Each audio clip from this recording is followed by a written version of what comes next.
Forgot the countdown, Vic. Oh, my bad. If you're watching, we're about to do a countdown.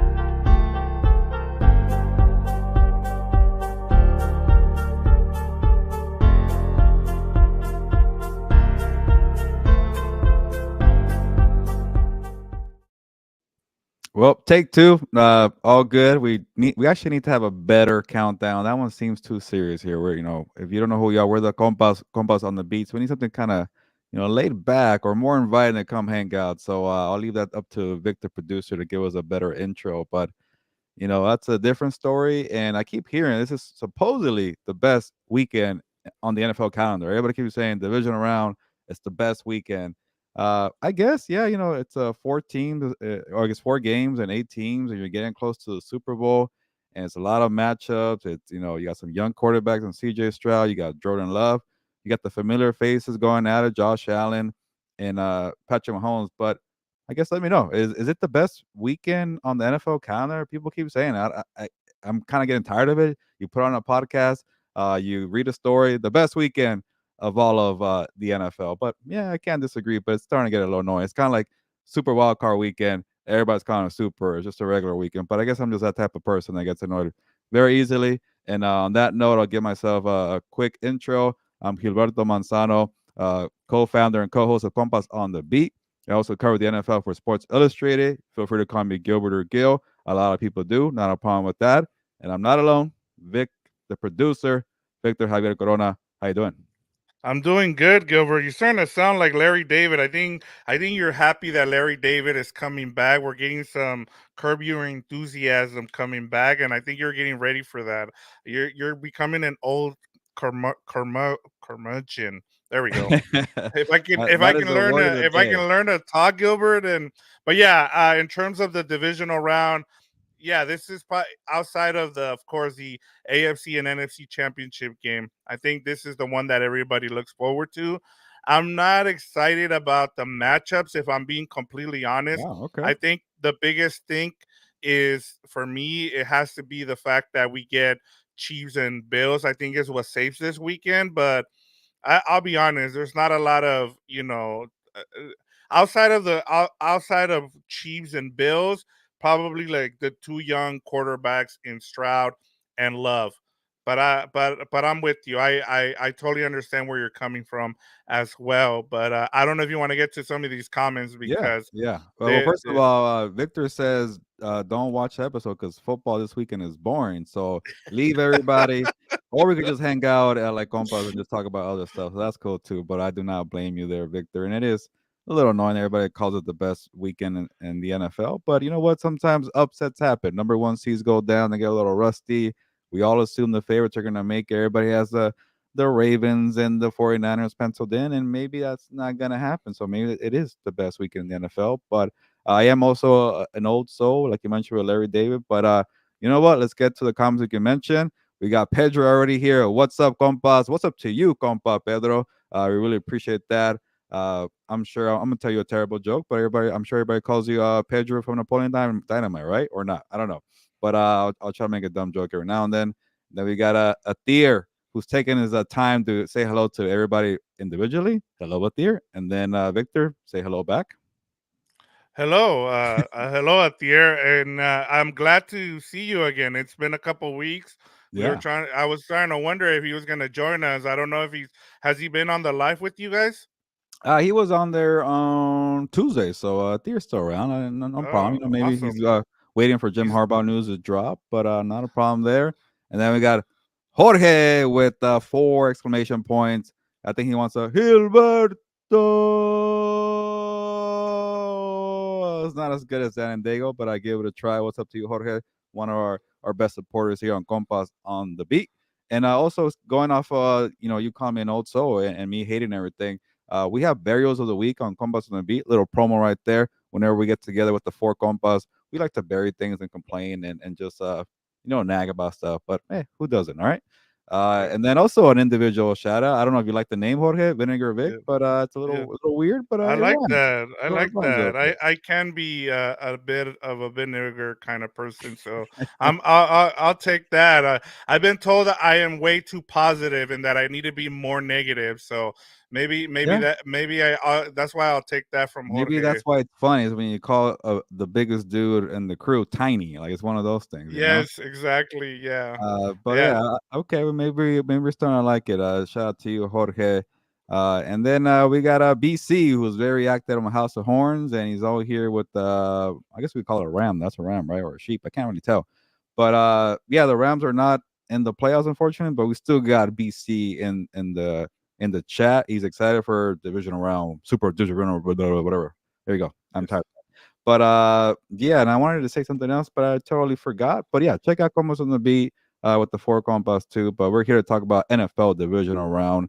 So we're looking ahead. We got to come up with a better name, but right now it's all about looking ahead because don't waste time looking back. But uh, yeah, you know what? Let's get to the engagement question of the week, Victor, because we have 8 teams left and people want to think about, good matchups in the Super Bowl 58, if I'm not mistaken, in Las Vegas. So with Yep. 8 teams, you know, do you want to see the Texans and maybe the Lions? A little random there, but well, let me do the proper intro.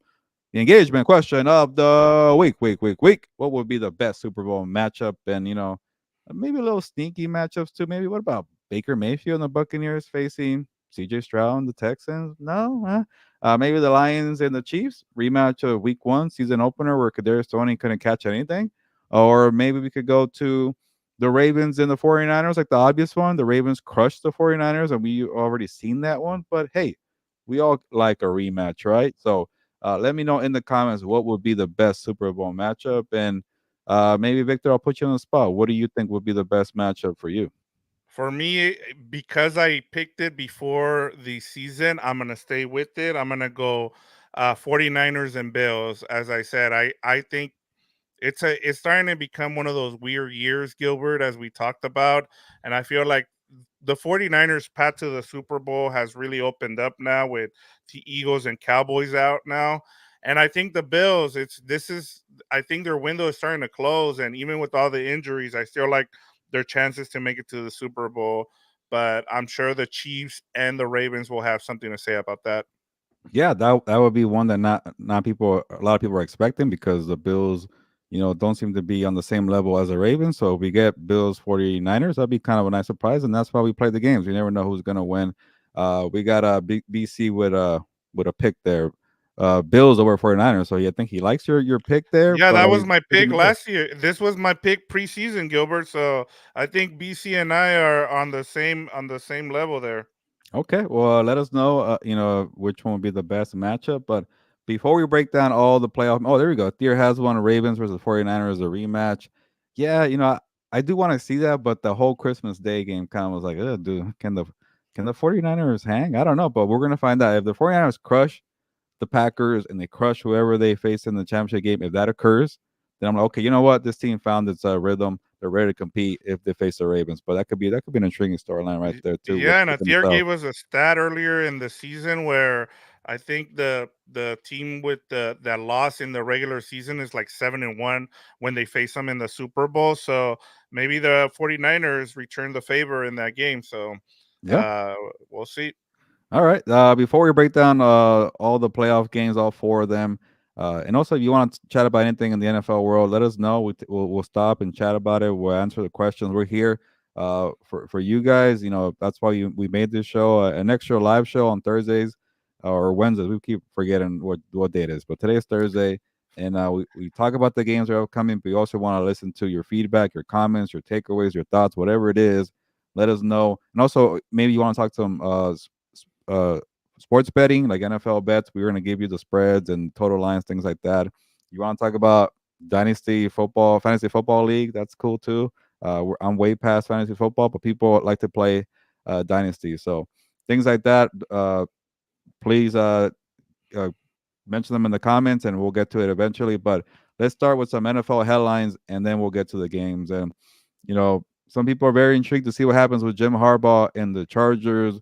you know, at this point, everybody's going to pencil them in as a match, as a pairing. Jim Harbaugh met with the Chargers. We spoke about it in depth on the Martes Live with the Compas, Fernando and myself, and it seems like Jim Harbaugh is going to be coming to the Chargers, but it's not for sure because you know what, they interviewed Mike Vrabel. Great job. You got to interview Mike Vrabel too. What a great uh, coaching candidate out there. And then I feel a little weird about it because there's reporters saying, oh, they met with Leslie Frazier. They met with David Shaw, the former coach of Stanford, the former coach of the Vikings, defensive coordinator of the Bills, that being Leslie Frazier. Oh, they're Rooney Rule compliant. Now they're done. Go sign on Jim Harbaugh. And then, like, to me, it's like, that's not the whole point of the Rooney Rule. That's why I dislike the Rooney Rule. I get the thinking behind it to give more people, exposure and give them a fair chance. But that's not what we're doing here. So I hate when people bring that up. Don't talk about the Rooney Rule. If you want, go hire a freaking guy and go hire. And you better make sure it's the right guy. And you know what? If it is Jim Harbaugh, I do like that because, as John Harbaugh mentioned recently, that he is one of the best team builders in the sport. So we'll see if it is Jim Harbaugh. But hey, credit to the Chargers for actually interviewing some other people, and hopefully they took it seriously and not just say Harbaugh, it's your job, whatever. But if you go for Harbaugh and he goes talks to the Falcons and you miss, and everybody's left, and you're like playing musical chairs, and everybody, all the candidates took a job. That could be the downside there. But I do like that they interview Mike Brable. He will be probably second on my list, and I do like that they're gonna interview some guys with experience. But what do you think about that, Victor? Yeah, I keep going back and forth with this Chargers job. And one of the things that I keep thinking about is the fact that I get it. Harbaugh is he's the name that everybody wants. Charger fans are already, just to go off of what Athir is saying here, report is 5 years, 94 million on the table. Let's say that's the case. Like, what happens if you don't get Harbaugh? What if Harbaugh decides, as we talked with Kirk Morrison. Kirk Morrison told us, "Hey, I think he goes back to Michigan," and everybody keeps saying, why would he go back to Michigan?" The other thing you gotta kind of have to keep in mind, and it's something that I keep hearing from different people too, Gilbert, is why would Harbaugh take this job? I get it; he's infatuated with Herbert, but does he want to be third fiddle? Does he want to be? Is he ready to? He needs to have all the power here. Is John Spanos going to give him that? And I'm with you here in terms of I like the fact that they're interviewing other candidates because you don't want to just leave yourself to one. What if someone comes in like we saw with the Pittsburgh Steelers and Mike Tomlin, and you do the Rooney Rule as you said, and they blow you out of the water, and he ends up turning your program around? That's the reason why you do these kind of things, and that's why I wouldn't just stay infatuated with one coach. I get it. Harbaugh has changed programs before, but he does this dancing around. We thought he was taking the job with the Vikings, and he didn't, and it was Yeah. because the Vikings were like, "Hey, no, like we don't like the fact that you want to run everything here." So you kind of want to wait and see what happens, but I love this about the Chargers is the fact we talked about this too, Gilbert. Make sure that you go and you interview different candidates, because then you don't want to get stuck, which is what if Harbaugh says, "You know what, I'm just going to go back to Michigan," and then everybody's going to be disappointed with the Chargers. Yeah, and even if they do get Harbaugh, it's a good opportunity to interview a lot of people and get to pick people's brains and learn about other people's backgrounds and their schemes and how you could apply. It's like I know one of the knock for the Patriots. I know they had a succession plan was like, you didn't interview anybody else when you hired Gerard Mayo right away because you didn't get to get that experience to learn from other candidates and kind of pick their brains and then eventually go back to Gerard Mayo. But you know what, they had a plan there, and I don't mind people who have a succession plan. You kind of learn from like he learned from Bill Belichick. That's not a bad plan. But let me give you more headlines quickly, and at the end, I'll give you my 2 cents. But speaking of Bill Belichick has a second meeting with the Atlanta Falcons. At first, I thought it was a little weird. Why would you go there? But the more I think about it, I like it. So two meetings means that they're probably going to be pretty close in getting that deal done. And then the other part of it of the headlines, the Cowboys said they're going to keep Mike McCarthy, and then the Eagles said they're going to keep Nick Sirianni. So, with that being said, that seems more likely Bill Belichick is going to go with the Falcons because that's the only team I think he's interviewed with, and not to have a second one. He's interested and he likes what he's hearing. They have a nice roster there. Uh, I want to see it. If it happens, I'm okay with it. That way, he builds something his own way. Yeah, they got the first round picks there in London and Kyle Pitts and Bijan, but they don't have a quarterback. And he finds that, and they win. They're good on both sides of the football. All the credit to Bill Belichick and more to add to his legacy. And then with the Cowboys, that was the wrong decision. Mike McCarthy is a good coach, but enough is enough, Cowboys. You haven't done anything like realistically or anything that to your high standards that you feel like you're going to be a Super Bowl bust. You're not a Super Bowl bust franchise. You don't even go past the divisional round, and then you settle when you see Mike Bravo out there. You see Bill Belichick. You see a Pete Carroll. You see a Jim Harbaugh. Maybe you could have lured Mike Tomlin by saying, "Hey." Maybe that's what Mike Tomlin said. He came back because he heard that Mike McCarthy's going to come. They all talk to each other, back channels, things like that. So, to me, it was a mistake. With Sirianni, I think he's done a lot more than Mike McCarthy in Dallas. Obviously, McCarthy won a Super Bowl, but I'm talking about in Dallas days. Sirianni went to a Super Bowl last year. I think Hire Roseman did not counter for all the losses defensively and free agency. He bet on guys to fill their roles when he drafted them. They were not ready, like a Jordan Davis and a Kobe Dean. So I think for them getting together and saying, let's do it again, it hasn't been official, but they're working together, hire coordinator. So I'm okay with that. And then the last one, Caleb Williams, his I guess OC was that or quarterbacks coach at USC, Cliff Kingsbury is interviewing for the job of obviously coordinator with the Chicago Bears. So it could either mean, hey, they're gonna go draft Caleb Williams, which is bad news for Justin Fields, or maybe it's like, hey, like they're being smart about it. Hey, what can you tell us about Caleb Williams? And then maybe we'll hire you for this job. We just want to hear some intel and good scouting. So it's a good idea, regardless if they get him or not with the Bears. But big with all those headlines I just mentioned, what sticks out to you the most? There's two, and it has to do with the Cowboys and the Eagles keeping their coaches. Um, I kind of saw this coming in terms of Mike McCarthy. We've seen what Jerry Jones does, and we talked about it on House of Horns the other day. And that is that Jerry Jones is he's more concerned about making money than he is about winning Super Bowls. Because if he was more concerned about winning Super Bowls, Gilbert, he would have let somebody else do it. He would have let someone run the team, and instead, he continues to do this. I understand that people say, well, Jerry Jones is he does it. He's not very patient. That's not true. We've seen him stick around with guys, Mr. Clapper there, and he's also kept Ocampo there for a while too. So he's stuck around with some coaches that he should have let. The only time he actually allowed somebody to come in and he gave him a little bit of authority was Bill Parcells, and he hasn't done it since then, Gilbert. And I just think that he's just going to go back to the same old thing. All he cares about is about making money. And until Cowboy fans realize that, it's not going to happen for this team. And then in terms of the Eagles, I like the fact that they're keeping Sirianni. I would just say that let him pick his coordinators.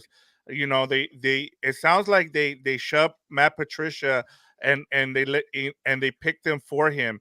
Let him pick his own coordinators. We saw what he did with Shane Steichen. We saw what he did with Jonathan Gannon, and also to Eagles fans who I just don't understand. I understand this is your culture and this is the way you react, but these were the same fans who were saying, "Oh, that's the type of coach we like in Nick Sirianni." And now that you lost five out of six game, you're like, "Oh no, we can't have that in our Yeah. team." I mean, just the thing is, he's a really good coach, and if he fits that culture, the problem was, as we talked about, Gilbert, was it, I just didn't see this team being as good as last year because those coordinators meant something. And also, and may you know be careful what you wish for, Gilbert, because these were the same fans that were dogging Jonathan Gannon, and he went into your house and beat you, and now you're over here. Oh, maybe we should have kept Jonathan Gannon. So it tells you, like, sometimes it's better to keep those, and when you become this good like they were last season, you're gonna lose coordinators. And if you do not adjust, look at John Harbaugh. He was able to go and get coordinators, and that's why they're back. I think if you give Sirianni a chance to go and hire his own coordinators, I think they have a chance to get better because they have good building blocks there. Yeah, I know that Sirianni didn't win the Super Bowl, but with John Harbaugh, that's a good example. Like he did win his, but like, imagine fire the guy after having a couple rough season. Like he's been around for the last 10, 11 years. He hasn't won the damn thing again. He doesn't even have a good playoff record. Lamar Jackson's 1-3 in the playoffs, but he's still a really good coach. So to give up on guys like that so quickly just didn't make sense to me. And all of a sudden, yeah, the Eagles fan base wants to act like they're a yearly contender and you can't stand for this. I don't know. And then I don't want to butcher it. Olmacaz Supreme. Jerry Jones is a great businessman, but a terrible GM. Yeah, he is definitely a savvy businessman. When your franchise is getting a Forbes evaluation, there you go, of $9 billion. Sorry, with a B, $9 billion. That means you're doing a lot of things right. So, uh, yeah, we'll see what happens with the Cowboys. I don't like them keeping McCarthy. I'm okay with Sirianni. Uh, and I see some comments here. Let's Yeah, go with I this was. one. Let me. Yeah, go ahead. Go ahead. Sorry. Ike Boy 23. I think yeah, your name sounds familiar. I think we spoke when on the Martes live with Fernando. Thank you for the comment. Raybo is a distant second for me. Harbaugh or Herbert. I might be wrong. It could be House of Horns. You could tell me, Victor. But yeah, Raybo. I don't know about being a distant second for me, but I like Raybo as a number two option at least. He's great at making people accountable, being disciplined, winning games in crunch time, getting people fired up, being motivated. Like these are all things that the Chargers franchise hasn't had in many years. Discipline, doing your job at the end of games, winning close games, being fired up, uh, game management, things like that. He has it all covered. Yeah, maybe he's a little too old school. Maybe his offenses don't do too well, and he relied on Derrick Henry a little too much. But he's a good coach. I feel like so. Ravo being a second is good with me, and Albert, I see your comment here. Lions or Bucks, hang with us. We're gonna break down that matchup soon, and we'll give you our picks. But do you have like a specific question when it comes to maybe a spread or a total line? We'll answer that too as well. But sorry for cutting you off, Victor. No, I was just gonna say too, like, and the other thing we've talked about as well, Gilbert, is I think we're gonna start seeing more and more coaches who are leaders, who are on one side of the ball or the other. It's not he's an offensive guy or a defensive guy.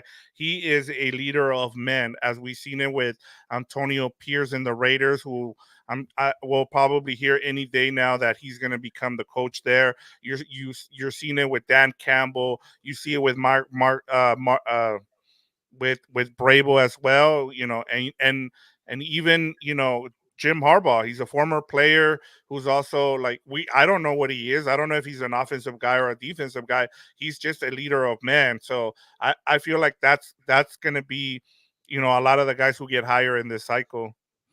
Yeah, and I've seen Jim Harbaugh kind of fit his scheme into all these different types of quarterbacks. Alex Smith, Colin Kaepernick. Obviously, you got JJ McCarthy at Michigan. So I do like that aspect for him. And then one more. I mean, we'll break down the games right now. But Dak's not a Super Bowl quarterback. Good stats in regular season, like Kirk Cousins. The tricky part about that, BC, is like if you go out there and explore quarterback options, it doesn't get much better than Dak Prescott. I'm not saying Dak Prescott is an elite quarterback, but the ones that are elite, they're not going to be available. They're all of them assigned contracts are going to be $50 million per year, unless you see something. Hey, a situation where a quarterback is not doing too well, maybe a swap there, Cousins and Dak Prescott, and they need a change of an environment. That could be something there. But same thing with Tua and the Dolphins. Go explore. Go see something. Same thing with Dak. I'm not saying he should get the benefit of the doubt. He's choked too many times in the playoffs, but it's tough to find a quarterback of their quality or to improve that option. Coaches, they're out there. Mike Brable's out there. You have Pete Carroll. You have Jim Harbaugh. You have a bunch of Bill Belichick. So I don't get why the Cowboys didn't go and do that. But that's don't get me started on that one. But you know what? I am ready to get to some of these games unless you see another good comment here, Rick. Yeah, no, let's get to and we'll get to Thier's comments that he wants to talk more about the Chargers. We'll get to all that. Um, Go ahead, Gilbert. Yeah, yeah. Thank you for correcting me. Salvador Sanchez, the great campeón from Mexico. You got that on the Tuesday live, and then we also talked boxing because of you on House of Horns. So shout out to you. There we go. So yeah, let's get I'll get to a lot of these comments. Atier, we'll get to your comment as well. We just got to move the show along. All right, Gilbert, let's go ahead and start with the divisional round. And we're gonna go in order here. We're gonna go by when these games are being played. So let's start with Texans at Ravens. What are you looking at here? I'm sure I know which way you're going in terms of, do you want to start with CJ Stroud, or do you want to just start with the Ravens and how good they've been this season? Yeah, we could start with the Texans and Stroud. And real quick, the spread is plus 9.5 for the Texans. I'll give you some analysis, then I'll give you my pick. Uh, they're dangerous. I think the Texans have a good of a chance as any team left in the AFC, and we see the pattern: superstar quarterbacks, Lamar Jackson, Josh Allen, Patrick Mahomes, and CJ Stroud has now entered that conversation. I don't care; he's a rookie. He won a playoff game. When you do that right away against a very good defense, I've seen enough. You're going to be a good quarterback for a very long time. We saw with Patrick Mahomes, guys like that. So I'm not even sure he's fourth in that category for quarterbacks right now. Vic, it's really tough for me. He's really good. Uh, his touchdown to interception ratio is off the charts. He could read coverages. He's quick out there. Good, good arm strength. The knock on him was he couldn't extend plays. I saw him extend a bunch of plays against I mean, if the, you if the you Colts. saw that game against Georgia, I mean, Not that's true. what I saw. I was like, I don't understand where he can't make plays, but go ahead. Sorry. Yeah, and they kept trying to knock him down because he was a pocket quarterback and he couldn't move around like Anthony Richardson or Bryce Young. And the Texans, I don't know if they were really legit about taking him. Maybe Bryce Young was on the board, but who cares? They got C.J. Stroud, uh, number 2 and number 1 in their pick, but they're gonna have a chance because of that. And then they're gonna have another stronger chance because they have a rising superstar and D'Amico Ryan's the head coach. And a coach is damn good when he's developing guys who the other regime couldn't take care of. I get it was a mess there with Lovey Smith and the guy before that. I'm already blanking, but they were 1 year guys, and they had to move on. But you see, a Jonathan Grenard drafted a couple of years ago. He's about to be one of the best edge rusher free agents. He is developing under D'Amico Ryans. Yeah, Grenard had some injuries to deal with, but when he's out there on the field, he is in a position to succeed because D'Amico Ryans. You got Christian Harris getting a pick six. He was another guy. I think he might have been an Alabama guy who couldn't really figure it out before D'Amico Ryans gets there. You got former Charger Desmond King off the street to produce. Steven Nelson to produce. All when you get veteran guys who couldn't make it somewhere else and they're producing for you, that is a very good sign of a head coach. So they got D'Amico Ryans, then they got the good OC and Bobby Slovic. Uh, so they're cooking there, and they got Nico Collins, who's a very dangerous number one. I wish they had Tank Dell for this matchup. Just kind of having one guy against a very, very good defense makes me, not feel good about that. But you got coaching, you got a quarterback, you got a stud wide receiver. You know, you got a defense that can make plays. I wish the running game was better, but we've seen Devin Singletary make some plays too. But with all that being said, we the one thing that the Texans have that they're known for, they're kind of built the 49er way, right? The Kyle Shanahan way. And then you're about Yeah. to face Mike McDonald, the Ravens. He was a coordinator. What do? Destroyed Mike McDaniel, the Dolphins, who protege Kyle Shanahan, destroyed Kyle Shanahan on Christmas Day. So it's the same kind of scheme. They've seen it twice already. I don't like that for the Ravens. Sorry, for the Texans. But part of me feels like I shouldn't count them out because of that. I really like the coaching. I really like the quarterback. But you could take it away right here, Victor. But this Ravens defense is dominant. Even the offense is very good. They're crushing everybody. The only team that pushed them was the LA Rams, and that's credit to them. And Texans kind of feel like LA Rams, right? They have an explosive offense. Maybe they could push them there, but that scheme and that history kind of scares me. And they crushed the Lions, they crushed the Seahawks, they crushed a lot of teams. So, maybe Russ could be an issue too, but the Ravens seem to be the team right here to pick. Yeah, and I'm with you. You on all your points that you mentioned. It's also a rematch from week 1, Gilbert, where the Texans stayed with them even with the rookie quarterback, a young team. They stayed with them through halftime of that first game, and then the Ravens, of course, took over in the second half. And that was a lot of the one thing I do remember from week 1 was a lot of people who had their survivor pools were really nervous because a lot of people picked the Ravens to win that game. And at halftime, everybody's like, "Well, what's going on with this game? Why are the Ravens not blowing out the Texans?" Come to find out, I think a lot of people found out that CJ Stroud was for real, in that game. And then slowly and surely it became true. But one of the things that we saw with the Rams and the Ravens was you got to be able to run the ball on them. if you have any chance, and I'll my question to you is going to be, what can the Texans do to be able to beat the Ravens? And I think for me, they have to be able to run the ball. Now, during that first game, that first matchup at the beginning of the season, it was Pierce. Damian Pierce was a running back. Now they have Devin Singletary. He was huge against the Browns last week. They destroyed one of the best defenses. Now, one of the differences between the Browns defense is they just pretty much play you straight up and they try to out physical you. So we know that from the Browns. When it comes to the Ravens, is they're just gonna try to confuse the ish out of you, like, and that's the thing with Mike McDonald's defense this season is you don't know where it's coming from, and the X factor is Hamilton. Having Hamilton as your rover just changes things for you, and so that's where the difference for me comes in. Is if the Texans have any shot of, and that's my other problem too, Gilbert, is like, do you really want to run the ball when your best playmaker, your best player is Yeah. CJ Stroud, and you have a great connection with Nico Collins? Schultz has Dalton Schultz has been a great addition. I was like, what are you doing? And I'll take the L. Like, I've been asking people, I'm like, what's been your biggest L this season?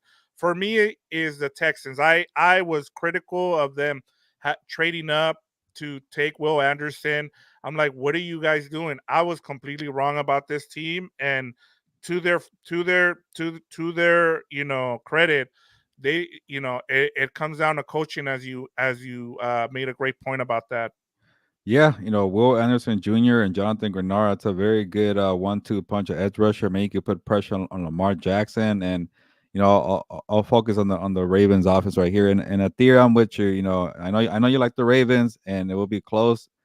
And I will take the Texans to cover 9.5, but I will take the Ravens to win the game. And maybe it could remind me a little bit of the Rams game where like a good offense and they have it with CJ Stroud and they have a good edge rushers. They have a lot of good players at the premium positions. You got a stud number one wide receiver, Nico Collins, the two edge rushers, like I mentioned, good coaching. So all that gives you a chance in this game. And maybe being 2 weeks off could hurt Lamar Jackson and the Ravens. But the last time we saw Lamar Jackson, they hung 56 points on the Dolphins. The week before that, or not even a week, 6 days before that, they destroyed the 49ers. And I really like Lamar Jackson this year. I don't want him to lose the spotlight. He's my MVP in my eyes, and just such a nightmare to kind of keep track of, to prepare for. And when you think you could catch him, like Will Anderson Jr. and Jonathan Grenard are going to find out the hard way. When you think you got him, he's going to move around to the left, move around to the right. And he's not just a run first quarterback. He looks down the field and he throws that bomb to Isaiah Likely, like we saw on Sunday Night Football against the Jaguars. OBJ is making plays. Zay Flowers. Mark Andrews is going to come back supposedly this week. So they got way too many weapons. And I think the match is going to run out for the Texans here. And then, like you mentioned, on their defense, man, like I know maybe I think Marlon Humphrey might not play. He hasn't No, he's practiced, not playing. He's not so going to that's play. it's gonna be tough there. But you still got your Kyle Hamilton, you got your Roquan Smith, and I gotta pronounce his last name, but Justin Madubuike. I'm terrible with that. The Yeah. defensive tackle, he has 13 sacks. Going to be one of the most sought after free agents. So I should remember his last name, or at least know how to pronounce it. He, So he's going to be Javon Hargrave. He's going to yeah, be that guy from this past offseason. yeah, good interior guy who knows how to push the pocket, get sacks, and we all doubted the Ravens front because we see like a Jadavian Clowney and a bunch of old guys, and we didn't account for Michael Pierce and Justin M. I guess I'll say that, and they're pushing the pocket like crazy. So they're doing pretty well. But you know what? I'll take the Ravens to win. I'll take the Texans to cover. What do you think, Vic? Yeah, I'm going the opposite way. I think number one, Gilbert, one of the things this time of year, especially with the young team, they're having to go on the road. Part of the reason that I liked CJ Stroud and the Texans against the Browns was because they were at home. And I one of the things that I've not liked from a lot of these teams is resting your players. A lot of the teams that rested their players in week 18 lost the following week, like the Rams, the Browns, they all, so that's something that you kind of have to look out for. The teams that won, like the Packers, they play their players on in week 18. So that's kind of Yep. something to kind of monitor there as well. But you also have a warm weather team have or a dome team having to go on the road where it's going to be 30 degrees.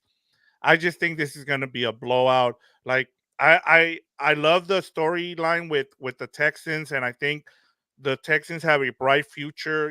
With the Miko Ryans. The one thing I do kind of worries me about CJ Stroud after this season is if Bobby Slowick goes somewhere else, then you have to go to our second Yeah. offensive coordinator. So that would be my only concern going forward. But I love their future, man, and they're in a winnable division as well. So that's another good thing. We have a tier with one last comment here.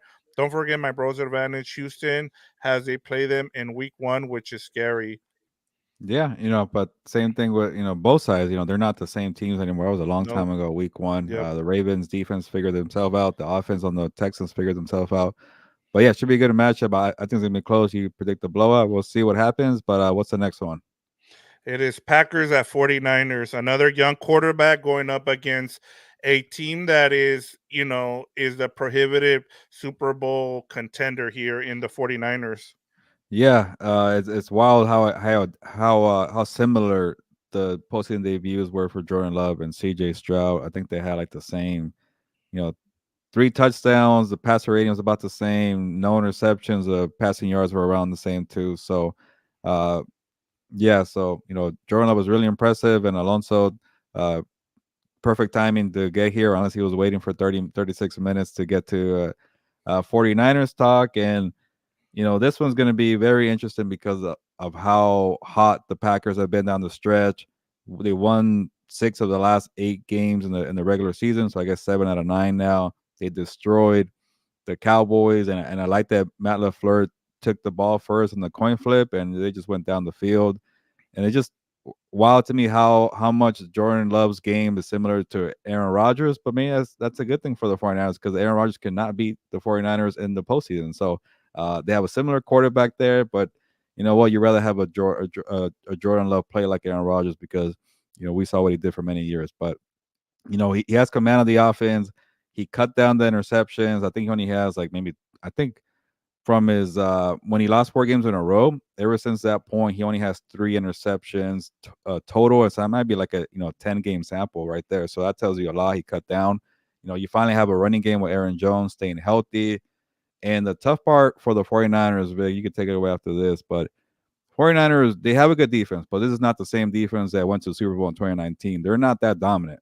They keep spending money for the defensive front, and they haven't been, changing games. I think the offense has been more of the money maker for this 49ers. So this might be the best offense in the Kyle Shanahan era for the 49ers. But the defense, a little disappointing, but you still got Nick Bosa, you got Chase Young.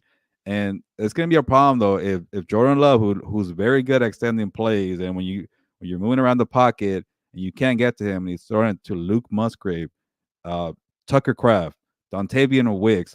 You're probably saying, who are these guys?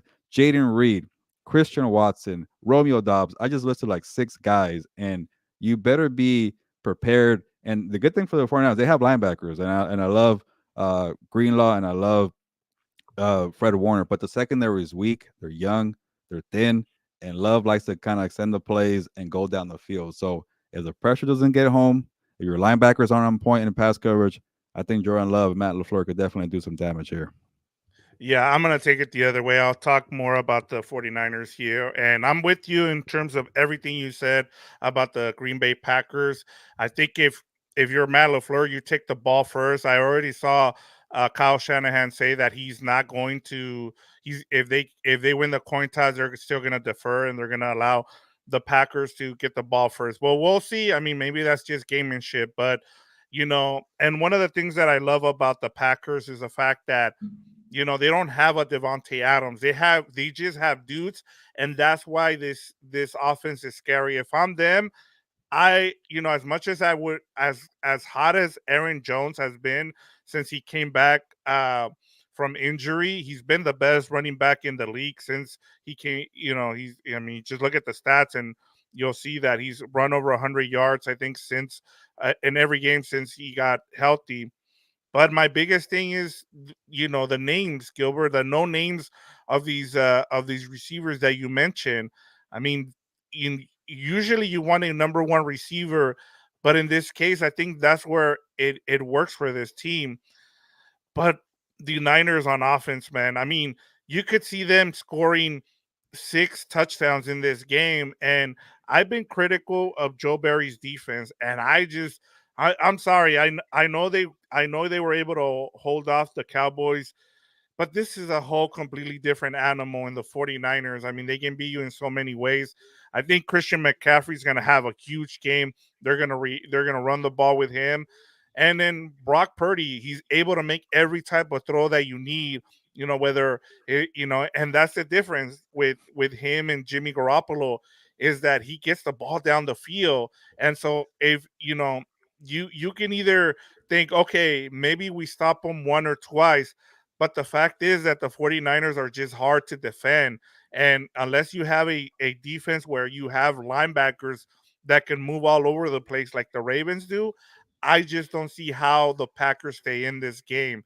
It's hard. Like, I guess the one thing is the weather's in their favor. It's supposed to rain out there. Yeah, So, and we've heard how bad the field is in Santa Clara. So maybe there's an advantage there for the Packers, but it's just hard for me to see. And I understand that the defense hasn't been good this season, but when they needed to, they've stepped up. You still have Bosa, you still have, Young, you have Greenlaw, and I get it. Their biggest weaknesses is that secondary. Even after they lost Hufanga, they've been able to piece things together. I think Brown is supposed to be back. His replacement there, he missed a game against the Rams in Week 18, so they're healthy. And as long as they have Trent Williams, I think they're Trent Williams, uh, uh, Kittle, and what's his name, and Debo. If they're all in the lineup, they're undefeated this season, Gilbert. So, I yeah. mean, it's just hard for me to go Well, against them in besides this game. the Ravens game, I guess they were all healthy. Right. But Exactly. you Well, know he what? technically left the game. So if he finishes the whole He game, played the damn game. No, I hate that one. Sorry, Vic. yeah. But you know what? I'm gonna agree with everything you said, and that's why I'm gonna make my pick. And it's gonna. I think the 49ers are gonna win. They're gonna cover the spread 9.5. I think they're a dominant offense, and it could be one of those. Sorry, Loves, I gotta give you some negative stuff eventually. This is not a perfect 49ers team, but I think everything that I'm gonna talk about right now is gonna maybe hurt them in the next round, not this one. It's a young Packers team, and I could see what Victor would say. It could be a 6 touchdown performance for the 49ers, but also maybe it could be early on they're kind of trading touchdowns, maybe too bad to even say performances. But at the end of the day, you're gonna be in a track meet, you're gonna try to go out quickly, and then you're gonna get tired. Kind of like me trying to train for a 5K. So I can see maybe like similar score to the Cowboys game. I'm not saying it's gonna be a blowout right away, but like 48-32, or maybe like 38 to 28, something like that. I could definitely see that where they're trading blows at first, and after a while, it's like, yeah, we can't hang. This is a big leagues right here. This is a very good offense, but I am worried about Brock Purdy, and we've seen that sometimes when you're not playing with the lead, and maybe you're in a shootout, and maybe Rashawn Gary's in your face, and then maybe Jair Alexander is doing something that's not chaotic, and he's shutting down people, and maybe Joe Barry's last 2 weeks are not a fluke where he shut down the Bears, shut down the Cowboys. Maybe you're in a one-score game and you got to ask your rookie kicker Jake Mooney to make a field goal, and he's a rookie and he misses. That could be all scenarios right there. But I think Kyle Shanahan knows how to win in the divisional round. The Super Bowl's a different story, but he knows how to take care of business early. It's going to be a shootout. I got them covering, but Brock Purdy kind of scares me sometimes. I like Brock Purdy, but whatever Sean Gary has a game, uh, you know, they're a talented defense, but they're always inconsistent. So I don't see them doing that in this round. We'll find out later on, but I definitely see them, outpacing the Packers. But what's your pick, Vic? Yeah, no, I'm going with the 49ers, and I think this is going to be a blowout. Like I said, I love the trajectory of Jordan Love and CJ Stroud, but I just think you're dealing with two veteran coaches here. I mean, there's a reason why Kyle Shanahan has the most wins, in the playoffs currently, And yeah, he might not have gone to a Super Bowl yet, but the guy knows how to win these type of games, as you said. And I think he has the best winning percentage in the divisional round, if I'm not mistaken. So there's also that. I mean, it's just hard for me, and I get it. Having the quarterback, I just think about this Packers team too, Gilbert, and I go back. This is the same team that allowed the Panthers to score 30 points. This is the same Yeah. team that allowed Tommy DeVito to beat them. So it's hard for me to forget that and just say, well, everything else that we saw the last couple of weeks, I'll take that. I understand they scored points against the Bears. I get that they scored points against the Cowboys, but I also have to think about those two other games against the Giants, and maybe they play up to their competition. Maybe you're right there, but it's just hard for me to forget that. And Atir he's going with the upset here, Wow. 27-24. Yeah. You know what?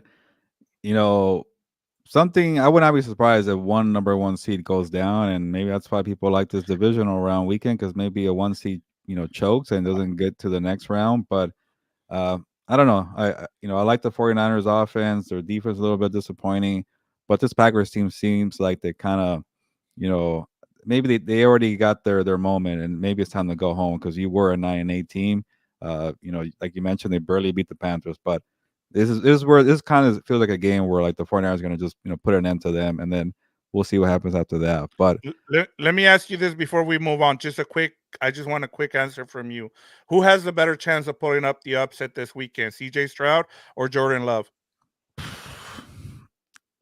obviously I keep maybe I'm biased, but at this point because I really like the Texans, but when I listed off all the spots that the Texans are pretty good, when you got the two edge rushers, you got the number one wide receiver and Nico Collins, you got the good quarterback on CJ Stroud, you got good coaching, you got guys who are stepping up on both sides of the football. I think maybe their kicker's okay, but Kaimi Fairbairn, right? Uh, Yes. to me, that feels like they have more potential for pulling off the upset. But I do like what Jordan Love is doing. But like you mentioned, it wasn't that long ago where the Packers were pretty bad. Yeah, and I mean, both of the special teams for these teams are for Packers and 49ers are kind of iffy, so that'll be something to keep an eye on as well. All right, let's move on. Buccaneers at Lions. Where do you want to start off here with the it's also another rematch. This in their matchup in the season. The Lions beat the Buccaneers 20-6. The fact that the Lions kept the team to 6 points should tell you a lot. So, but where do you want to start here?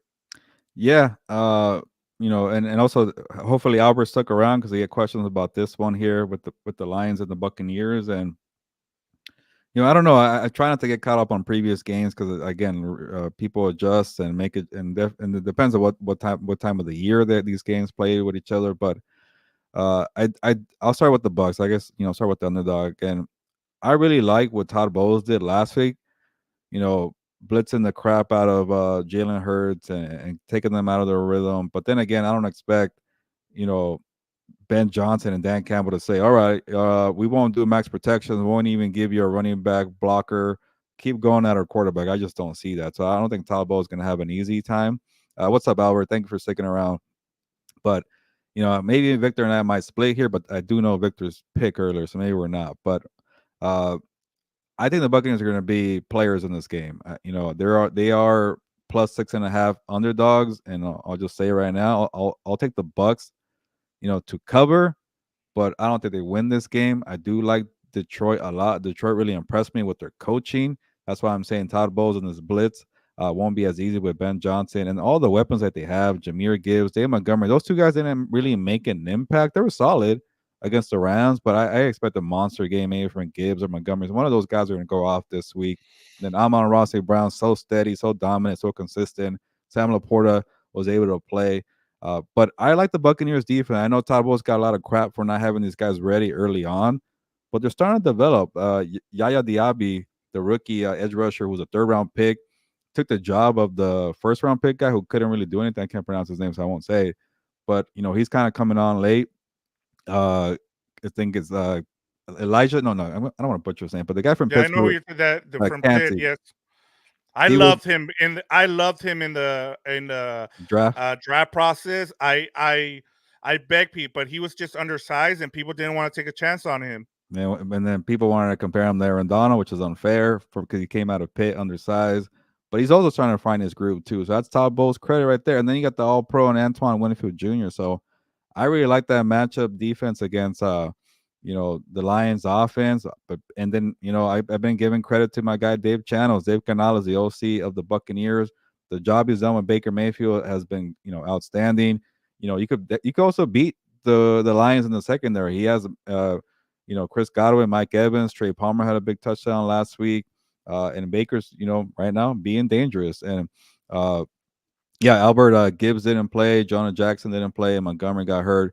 And yeah, that could be something right there. And but again, I don't like to put too much stock on the first game. But yeah, there was injuries, and Gibbs at the time wasn't really kind of in a groove. Remember, it was Montgomery who kind of got the lead back carries, and then after halfway point of the season, Gibbs took off. And honestly, Campbell was honest. He kept saying, "Hey man, I shouldn't do the voice. I'll do it to Fernando.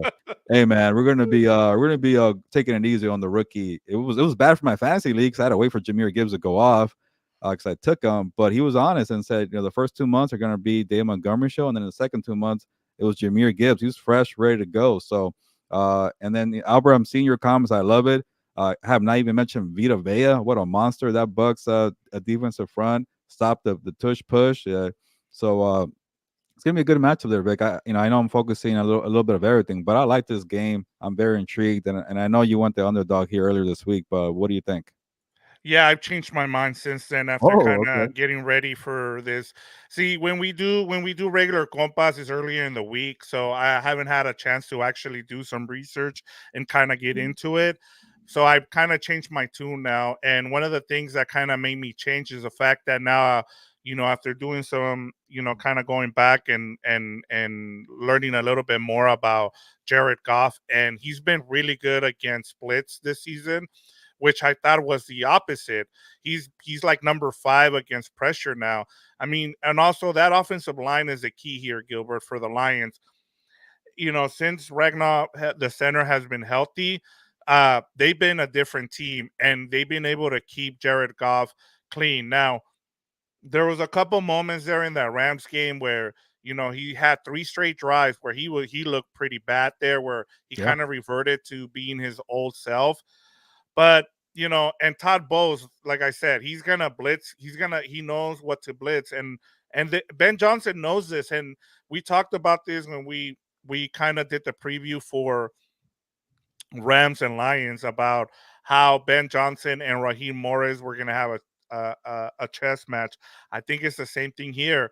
You have a Ben Johnson who's looking to get a head coaching job, and he's going to go against another really good defensive coordinator, although he's a coach here, in Todd Bowles. And in their earlier meeting, Ben Johnson got the better of Todd Bowles, and I think Todd Bowles is going to throw something different. He's going to throw some different wrinkles into this. But for me, as having Laporta back, being able to use the middle of that field with Amon-Ra St. Brown to go off of those blitzes, that's where the difference comes in. We saw this against the Rams, when they needed to win the final 4 minutes. What did they do? They hit Amon-Ra St. Brown for 2 passes there. And so I think if you're the Bucks and you want any shot at this, you're gonna need Baker Mayfield to have a way better game than he had against Philly. I think because we know that the Lions are going to score. So you need to take advantage of this bad defense, this bad secondary, because you're not going to be able to run the ball on this Lions defense. They're the best defense against the run, and we saw it against the Rams. One of my biggest criticisms of the Rams was why they didn't run the ball with Kyron Williams until the final fourth quarter. And so you're not going to be able to run the ball against this team. So put Rashad White in some screens, put him out in some running back slants. You're gonna have, if you're gonna win this game, you're gonna win it with Baker Mayfield. Yeah, and I think maybe part of the reason why Goff maybe has improved against the blitz is like when you could just throw it off to guys like what we mentioned, Laporta and Amon Ra and Jameer Gibbs and and Dave Montgomery. Like I think I just mentioned three guys who weren't there a year ago or 2 years. He's been there for 3 years, so he has Laporta now. He has Gibbs, Montgomery, Amon Ra's been there since the start. But when you have so many weapons, why panic when you just give it to make these guys do all the work? Like, it's kind of like the Brock Purdy effect, right? Like, all right, you have so many weapons, dump off, screen, yak, yak, yak. So I do maybe I'm not surprised with the numbers there, like you mentioned about him being better against the blitz. We saw some of the shaky movements, like you mentioned, against the Rams. But that Lions offensive line versus the Bucks defensive front is going to be a very interesting. And yeah, Albert keeps mentioning, yeah, Jameson Williams is another one could stretch the field too. So he has a lot more weapons this year. I feel like, Jared Goff that is. But you know, well, first of all, you're taking the points too. You're taking the Lions and the plus minus 6.5. I'm taking the Lions -6.5 here. I just think the other thing that kind of concerns me about the Buccaneers is one of the he said Baker Mayfield said that he talked to some of his former Rams teammates and that they told him that that was the best atmosphere they played, like the loudest place they played at. So you have a team in Tampa who's traveling up to play in a dome. I think that's one of the things I talked to you about before we previewed Lions and Rams. And I think the crowd and how juiced up, that was one of the things I kept hearing from beat reporters on both sides, from Lions and Rams beat reporters, and how loud it was in that place. And so I wouldn't be surprised if the Lions blow out the Buccaneers in this game, to be honest. Yeah, I know Albert. You asked about it. We're going to be split here. I'm going to take the Buccaneers to cover with the spread 6.5, but we're both taking the Lions. I don't know if that helps out to you. And I'll answer this question quickly here. Extreme, good to see you back. Stafford is what got. Do you guys think that Stafford is what got the Rams over the hump to win a Super Bowl in 2021? I think so. I think at the time, Jared Goff, wasn't as good as he is now. Everything worked out for the best on both sides. So I think getting Stafford and just dealing with like the way he did to Cup and OBJ and Robert Woods before he got hurt.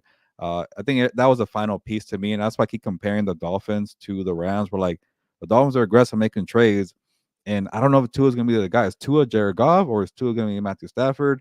Do you go trade? But I think for me to kind of keep it simple, I think it's Stafford.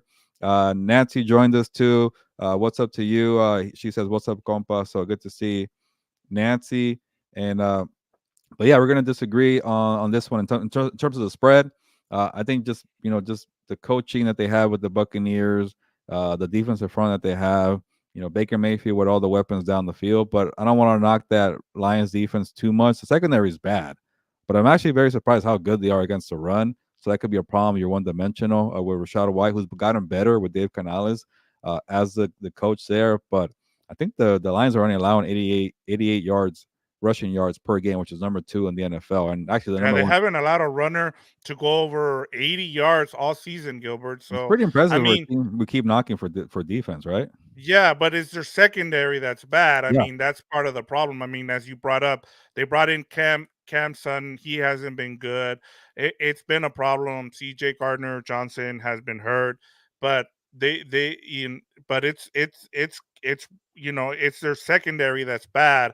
But one of the clips I saw from Dan Campbell is their defense is all about pursuit. They're gonna pursue the ball, and that's what makes them a really good. And they're really good in the red zone.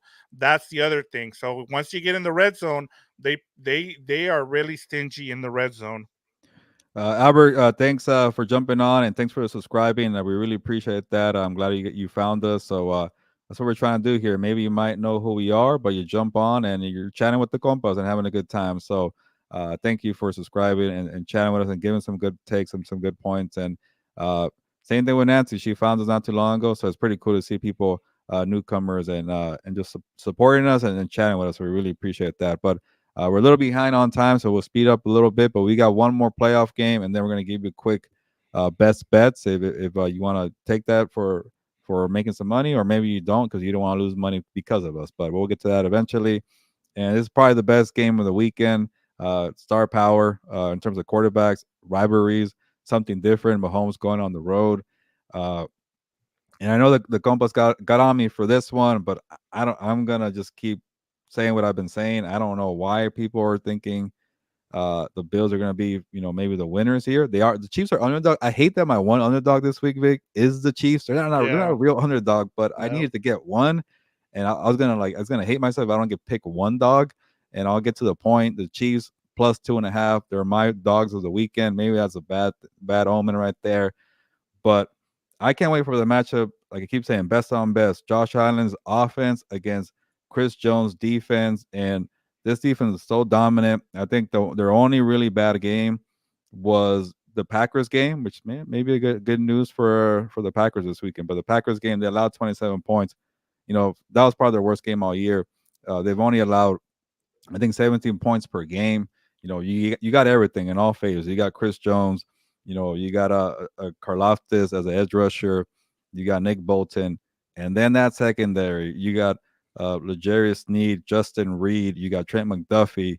And the one thing I do like with the Bills, though, if you shut down the wide receivers, Stephon Diggs, Khalil Shakur, and we'll find out Gabe Davis plays, they got two tight ends. They got Dawson Knox. They got Dalton Kincaid. They got James Cook, too, in the backfield. So I like that matchup right there. Everything about it is just, you know, elite football right there. And the Bills are at home, and we'll see what happens. But then you're telling me that you get Patrick Mahomes on the other side against a very injury depleted Bills defense. Yep. That to me is where things kind of shift for me. I'll keep it simple.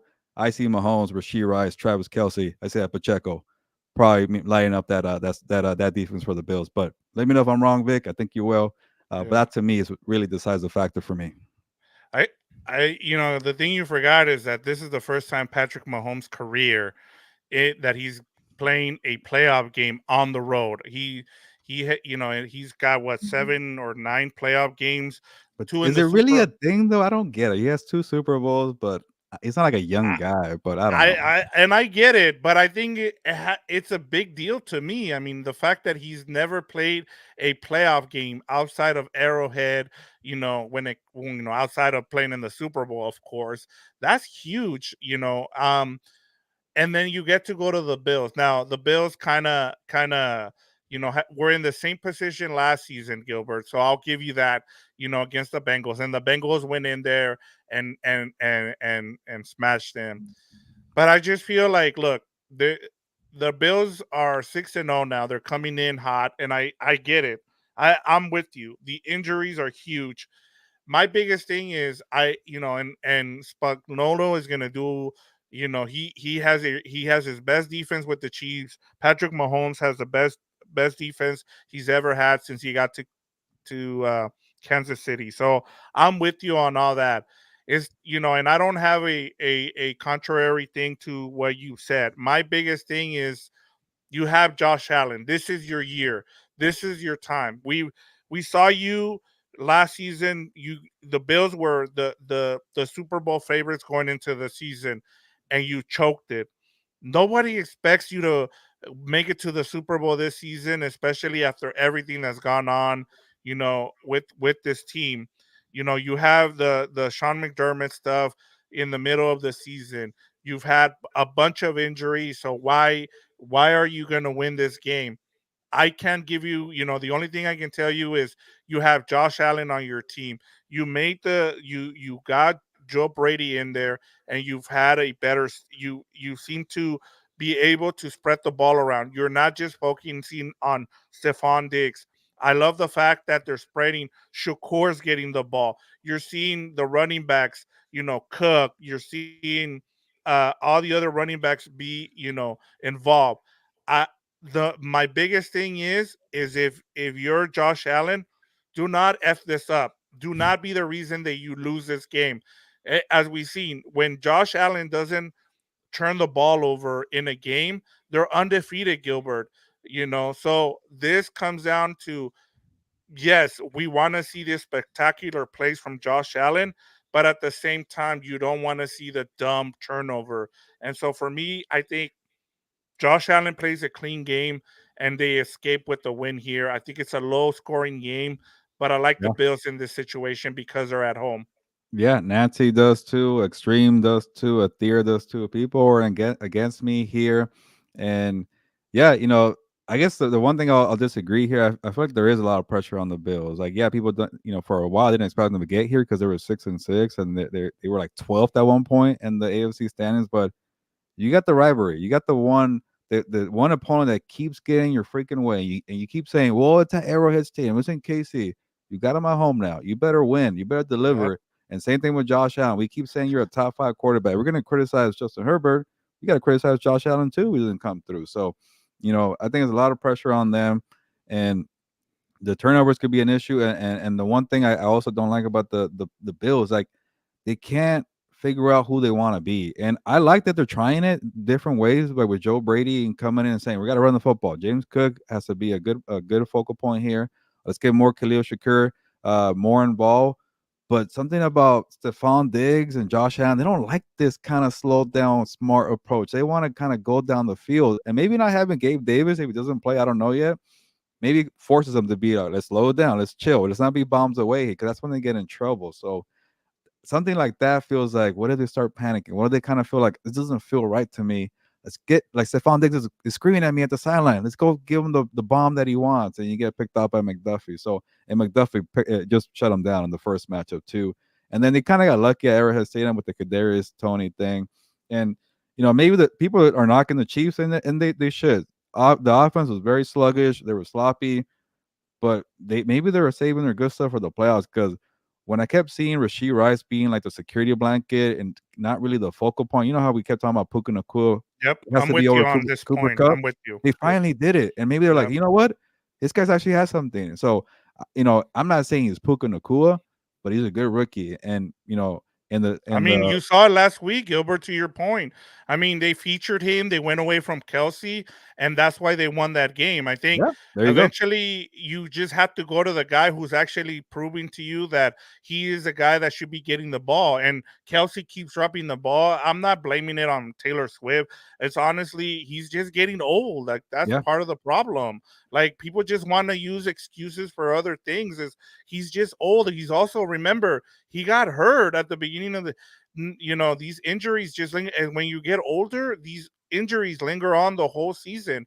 Nobody's 100%, and so it's just that's part of the deal. But I'm with you.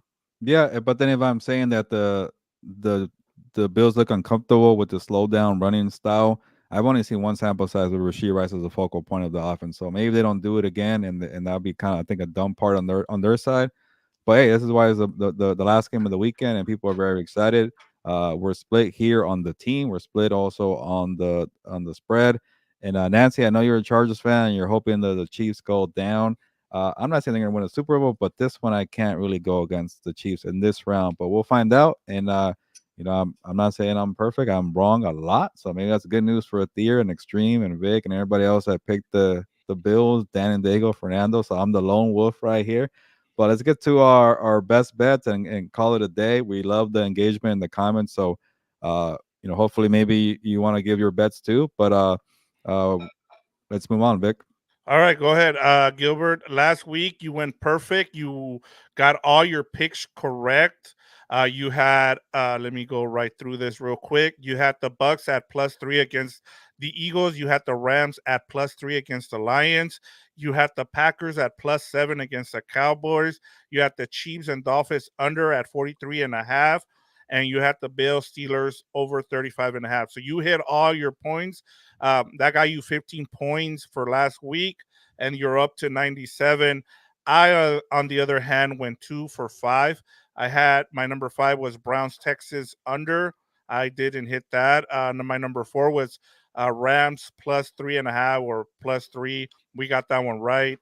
Steelers +10. I was wrong about that one. I had a Josh Allen prop bet of over 250.5 yards. I got that one wrong. He only ended up with 203. And then my number 1 was Packers Cowboys 50.5 over. So I got 5 points, which gets me to 108. So you made up some ground now. You're only 11 points behind me now, Gilbert. So Okay. start off with your top bets for the week. Yeah, like just a brief summary. We do our 5 best bets, and the first one's the one we're most confident about. 5 points, 4 points, and so on. And maybe I'm gonna jinx it because everybody is going against me. But I'm the most confident in the Chiefs plus 2.5 to beat the Bills. That's my 5 pointer. So we'll see. And then my number four for the 4 points, I'm taking the Bucs plus 6.5. So we're gonna split on those two, like I mentioned. And then I'm taking the Texans plus 9.5. I think you disagree on all three for those. Yep. So I like the Texans 9.5 plus 9.5. I'm taking a lot of pluses here. It worked out for me last week. Why not do it again? I like when underdogs kind of come through, make it an interesting game or win the damn game. So and then two total lines, Bucks Lions under 49 points. That one's going up. I last time I checked was like maybe like 47 and a half, or I should probably say 49 and a half points, but it was 47 and a half not too long ago, and now it's going up. People think it's going to be a shootout. I don't know. I like Todd Bowles' defensive game plan. I think maybe the Lions rely more on the running game to avoid the blitz call. So I go under 49 and a half. And then Chiefs Bills is going to be a slugfest. It's going to be, I'm going to say under 45 and a half points. Uh, good defense with the Chiefs. We'll see what happens there to keep it under 45 and a half. But even though it's not going to be a shootout in my eyes, I think it's still going to be great football, elite versus elite in terms of Josh Allen and Chris Jones defense. So I think it's going to be one of these kind of matches where like, okay, you can't get a touchdown, but we're going to be battling for position on the field. So 45 and a half, I'll take the under. Yeah, I'm kind of surprised you didn't make that one your number five, just because I'm with you on that one. And in terms of, I like the under in that game. It's gonna be cold. You have two teams that know each other really well, just because they played each other. It seems like twice a year now, and so yeah, I'm kind of surprised with you there. But I'm gonna start with my number five. It's 49ers and Packers 50 and a half over. As I talked about, I really like the 49ers in this game. And so because of that, I think both teams are going to score points in this game. That 50 and a half, I think, seems like pretty low. I would have gone a little higher. So give me that. That's why I'm high on that one. My number four is Buffalo minus 2.5. As I said, I like the Bills in this game against the Chiefs. My number three is the Lions minus 6.5. I just think that they're at home. It's gonna be and plus you have the Bucks coming in. It's gonna be loud. As I said, I really like the Lions offense in this game to put up points. My number two is the Packers plus what is 9.5. Or I should say the 49ers minus 9.5, I should say. I just think it's going to be a blowout. I think the 49ers are primed. They're tired of hearing people doubt them. I just don't see anybody matching up with them in the NFC right now. And then my number one is the Ravens minus 9.5. Another one where I just think the Texans run ends here. I just like the Ravens big in this game, and so that is my number one as well. Wow, I can Uh, tell now why you don't like these matchups. A lot of minuses on your Yeah, side I just there. think it's gonna be a bunch of blowouts. The only good game, like we talked about, is the Bills and Chiefs is gonna be the one that's close. So, and Atir wants me to before we go, he wants me to get to this comment here, which has to do with Harbaugh, and as he said that uh Jim Harbaugh told the University of Michigan that he needs to guarantee in his contract that if he gets fired, regardless of the NCAA section, Thanks. Michigan said no, number one. So there's that. And then he also said regarding the Chargers, John Spano has to give up some powers to make Jim Harbaugh, because what he has done the last 5 years has not worked out. But I'm sorry. I mean, when you're a coach, when you're an owner or the son of an owner, there's no way you give up power. Like we've seen this with Jerry Jones. Like you're just not gonna just say, hey, like I said, Gilbert, there a lot of these owners, all they care about is making money. They're making money with the Chargers. And so if you really want to win a Super Bowl, then you give up power. But until I see it, I just don't see John Spanos doing that. And if you want, just you Yeah. can end with your thoughts here. Yeah, it's right now Chargers fans are really, really want Jim Harbaugh, and if you say that that might not happen, then you might feel the wrath of them, like a deer is trying to give you right here. But I get it. Everybody wants Harbaugh, and then we got Evan here in the comments. He says, "Let's go, both gangs." Evan probably wants Jim Harbaugh too, or maybe he doesn't. I'm not gonna just assume that everybody wants Harbaugh. And then we got Nancy here. Yeah, Von Miller has returned. He's been actually a couple times a healthy scratch. He has not been playing well. Again, another point for me. Bill's defense is not very good, but he's been playing and he has experience in the postseason. Maybe he steps up and does something there. And then extreme.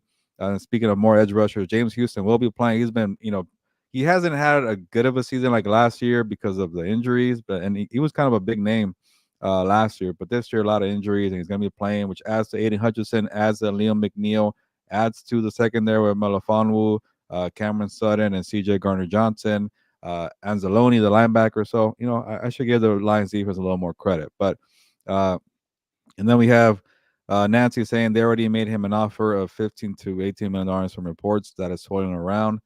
Yeah, everybody wants Harbaugh, but again, maybe Victor says Harbaugh is going to stay in Michigan. I say, let's kind of tone it down because this guy's a savvy businessman. He goes where the money's at. He goes where the power is at. He goes where he has leverages.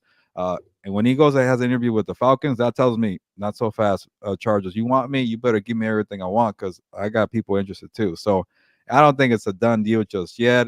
And but we'll find out. All signs point to it, but and when they do, you'll make sure we'll make sure here on Compas on the Beat we'll have a live episode with Fernando and Dan, and we'll break it all down. Ike Boy 23. Do you guys think Quentin Johnson will thrive in a role like 2021 Cordell Patterson? That's interesting, and I think if when the new coaching staff coming in, one big thing they gotta decide is like, hey, is if Quentin Johnson is our guy, or is he the guy from the previous regime? We don't even like him. By the time Telesco and Brandon Staley draft this guy, that could be a problem. We've seen a lot of wide receivers, first round picks not do well, and they want to cut bait quickly. Uh, but if they like him and you pair him with a Malik Neighbors, hey, you never know. Especially a creative offensive play caller, I could definitely see that. He's fast. He has size, but his hands are not the most reliable. So, you know, when you figure out his hand issues and his confidence, maybe you could expand the playbook. Right now, he needs to figure out how to just kind of make plays. So I don't know about the Cordero Patterson role just yet, but it's gonna be something interesting to see because I wouldn't mind seeing the kid from Washington, Rome.